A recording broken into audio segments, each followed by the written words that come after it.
Anda kembali menyaksikan CNBC Indonesia bersama dengan saya Maria Katarina dan kami masih berbincang bersama dengan Direktur Utama PT Medika Loka Hermina, Bapak Hasmoro, Dr. Hasmoro. Baik dok, kita lanjutkan kembali diskusi kita. Tadi udah termention ya sama dokter ya, anggarannya, anggaran kesehatan, anggaran untuk implementasi fasilitas kesehatan lebih baik lagi. Ini seperti apa? Ada gambaran nggak dokter? Tentang anggaran. Tentang anggaran. Ya kita memang masih kurang ya anggaran ya. Tapi sekarang ini dengan adanya dibukanya BPJS, pemerintah sudah ngedrop anggaran yang lebih besar ya. Banyak masyarakat yang tertolong dengan anggaran-anggaran yang keluar dari BPJS. Ya. Tapi itu pun kalau di total ya masih kurang ya. Ya. Juga kemungkinan itu benar ya, berobat di sini itu lebih mahal, mungkin benar ya. Karena inefisiensi. Maksudnya begini, untuk diagnostik. Kadang-kadang kita tidak mempunyai alat yang sangat canggih sehingga kita bisa menentukan diagnosisnya dengan persis sehingga pengobatannya tepat. Ya. Nah kalau kita di perifer terutama ya, tidak punya peralatan yang canggih-canggih, mendiagnosisnya pakai tangan kosong, hanya pakai tanpa alat. Tentu diagnosisnya suka salah-salah, maka pengobatannya juga lama, maka obat-obatnya juga banyak. Itu tentu jadi lebih mahal. Menurut saya itu di situ. Sekalipun itu bisa saja terjadi di Jakarta, ya, di kota-kota besar. Alat-alat canggih akan menyebabkan diagnosis lebih tepat, pengobatan lebih terarah, sehingga biayanya lebih mahal. Length of stay, perawatan di rumah sakit bisa lebih pendek jadinya. Saya gambarkan saja, waktu saya masih dinas di RSPAD, kira-kira 30 tahun yang lalu ya, 25 tahun yang lalu, itu length of stay di RSPAD itu 7 hari. Ya. Sekarang di sini kita bisa sekitar 3 hari. Jadi kelihatan di situ bahwa memang kita bisa mempercepat pengobatan sehingga menekan biaya itu. Kelihatan karena 25 tahun yang lalu alat-alat belum canggih. Ya. CT scan belum ada, ya bagaimana mendiagnosisnya itu. Kalau sekarang kehadiran teknologi, AI, di dunia medicine atau dunia kesehatan, itu industri kesehatan, seperti apa dok itu mensupport begitu ya dengan adanya pemeriksaan, mungkin pemeriksaannya jauh lebih ya, mungkin sekarang affordable gitu ya bahasanya terjangkau. Ya, belum sampai AI lah, tapi teknologi IT kita sudah maju, itu sudah bisa menekan biaya kita. Misalnya dalam jenis purchasing, ya, itu bisa menekan biaya itu. Ya. Itu sudah bisa lebih menghemat atau lebih menjadi itu lebih terjangkau ya? Ya, lebih terjangkau jadinya. Karena biayanya lebih hemat, maka kita juga bisa men-charge pasiennya jadi lebih murah jadinya. Kalau menjawab pertanyaan seperti yang dikatakan misalnya narasi-narasi obat-obatan di Indonesia ini jauh lebih mahal gitu ketimbang di luar. Jadi sehingga orang lebih memilih fasilitas kesehatan di luar negeri gitu ya. Sementara kan pemerintah sebenarnya mencanangkan di Indonesia aja, di Indonesia bisa kok wisata kesehatan gitu ya. Karena di Indonesia kita juga nggak kurang-kurang punya tenaga ahli.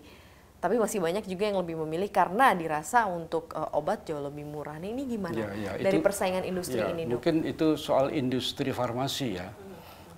Kita belum berkembang di industri farmasi. Banyak kita obat-obat impor. Ya, bahan bakunya, lebih-lebih bahan bakunya. Ya, masih banyak yang impor. Mungkin kalau kita sudah bisa neken ini ya bisa lebih murah lah. Oke.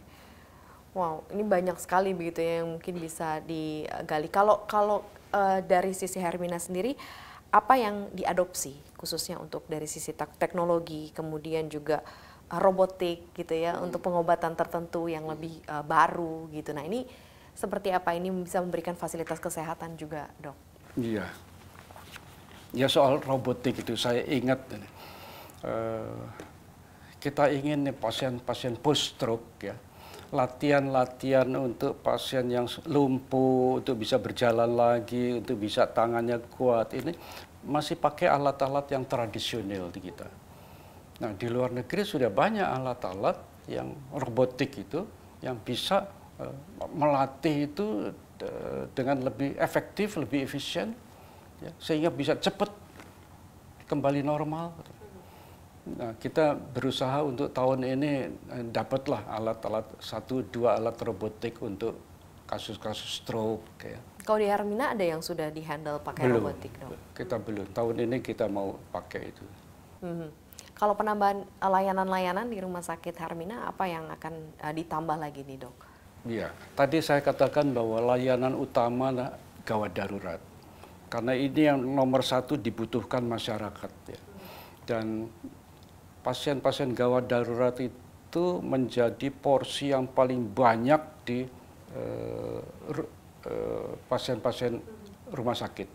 Hampir 70% pasien-pasien yang dirawat di rumah sakit berasal dari gawat darurat. Ya.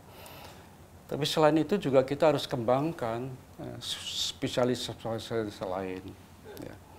Spesialisasi untuk bedah otak, untuk kateterisasi, kanker. Untuk kanker kita sudah punya di Bekasi, ya. Untuk radioterapi, untuk sekarang tahun ini kita mau kembangkan untuk kedokteran nuklir. Ya.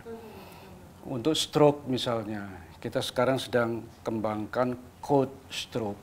Code stroke itu artinya kalau seseorang mengalami stroke, dalam waktu 4 jam dia sudah bisa berada di rumah sakit, kita terapi, itu bisa 90% kembali normal. Sudah banyak Hermina yang bisa begitu. Ya teknologi-teknologi lain gitu yang selain mengatasi kasus-kasus jantung, stroke, kemudian untuk ginjal, kita punya 334 unit hemodialisa di seluruh Hermina.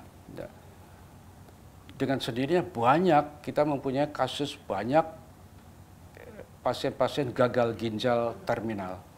Itu potensi untuk kita membangun transplantasi ginjal. Ya, tapi kembali lagi untuk membuat transplantasi ginjal itu berbelit-belit juga. Regulasinya berbelit-belit. Ya, tapi kalau itu kita sudah bisa tempuh, ya, itu anggaran untuk menangani kasus-kasus terminal renal, ya, dengan transplantasi itu akan jauh lebih turun. Setelah ditransplantasi kan dia tidak butuh lagi dengan hemodialisa. Dan quality of life-nya jauh lebih bagus. Ya. Semakin cepat tertangani, semakin banyak yang terselamatkan. Betul. Ya, semakin cepat terdeteksi, tertangani, prognosisnya semakin bagus. Banyak hal-hal yang banyak yang terselamatkan karena kan banyak orang dengan diagnosa tertentu kayaknya udah hopeless gitu ya, Dok, ya. Tapi ternyata dengan adanya kecepatan dari pelayanan fasilitas kesehatan, kemudian juga teknologi di dalamnya juga bisa mempermudah, bukan mempermudah ya, lebih menjamin begitu adanya jiwa-jiwa yang terselamatkan ya, Dok. Nah, itu yang penting, akses menuju ke fasilitas kesehatan. Ini menarik, Dok, sebenarnya kalau sekarang kita lihat dalam posisi kan sekarang apa-apa serba digital ya, Dok, ya. Ini itu digital.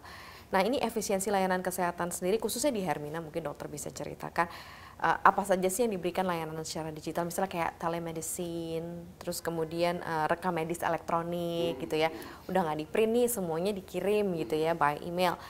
Apa saja sebenarnya inovasi dan yang dilakukan juga untuk ikut serta dalam pertumbuhan industri digital juga di industri kesehatan atau rumah sakit? Ya, nomor 1 e-medical record ya, ini sangat membantu. Saya kalau mau tahu kasus apa yang terjadi di Rumah Sakit Hermina Manado, misalnya teman saya ada yang di sana di Manado kasusnya apa, saya bisa saya WA, coba saya minta medical recordnya, dalam waktu 10 menit saya sudah terima itu. Itu kecepatannya, saya sudah bisa memonitor kondisinya pasien itu. Dokter juga demikian kan, di mana saja dia bisa memonitor gitu kondisi pasiennya dengan pakai WA. Ya, itu teknologi yang canggih. Jadi transfer informasi udah mudah sekali ya, Ya, Dok? sudah lebih mudah. Nah, kemudian instruksi-instruksi juga bisa lewat masuk link dengan medical record ini. Nomor satu itu medical record. Ya. Itu bisa lebih mempercepat diagnosa, mempercepat pengobatan dan observasi. Udah jelas itu. Nah, kemudian juga untuk purchasing obat-obat. Ya. Lebih mudah kita dan bisa lebih mudah kita mencari obat mana yang lebih murah. Kita bisa neken biaya obat. Obat habis di apotek, kita sudah bisa ketahui cepat, atau sebelum obatnya habis kita sudah tahu cepat bahwa ini harus pesan lagi. Ya, nggak perlu ngontrol lagi.